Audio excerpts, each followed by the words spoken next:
কালভার্টের নিচে লুকিয়ে রাখা 11,000-এর বেশি কফ সিরাপ উদ্ধার করল কাছাড় পুলিশ। শুক্রবার গভীর রাতে বিশ্বাসযোগ্য গোয়েন্দা তথ্যের ভিত্তিতে কাছাড় পুলিশ বড়খোলা থানার অধীন দামছড়ায় হাইওয়ের একটি কালভার্টের নিচে লুকিয়ে রাখা নেশা জাতীয় কফ সিরাপ উদ্ধার করে। কালভার্টের নিচ থেকে 11,000-এর বেশি কফ সিরাপ উদ্ধার। পুলিশ সুপার নোমাল মাহাত্তার নেতৃত্বে চলা অভিযানে 74টি কার্টুন উদ্ধার করা হয়।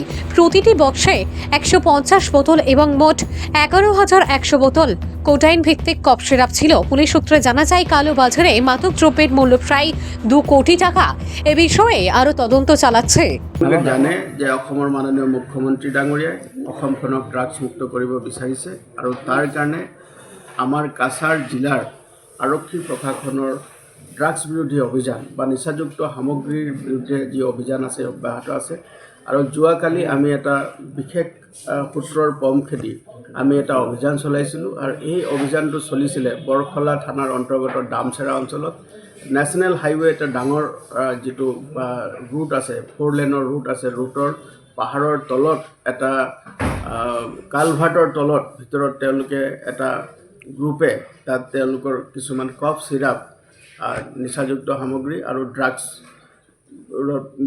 ৰূপে ব্যৱহাৰ কৰা এই সামগ্ৰী তেওঁলোকে তাক লুকুৱাই ৰাখিছিলে। আমি বিশেষ পম খেতি তাত আমি কালভাৰ্টটোত যেতিয়া আমি অভিযান চলাওঁ, কালভাৰ্টটোৰ তলৰ পৰা আমাৰ 11,100 আমাৰ বটলছ অফ কফ চিৰাপ আমি তাৰ পৰা ৰিকভাৰ কৰিছোঁ আৰু ৰিকভাৰ কৰি তাক আমি তাৰ আইনগত ব্যৱস্থা গ্ৰহণ কৰিছোঁ।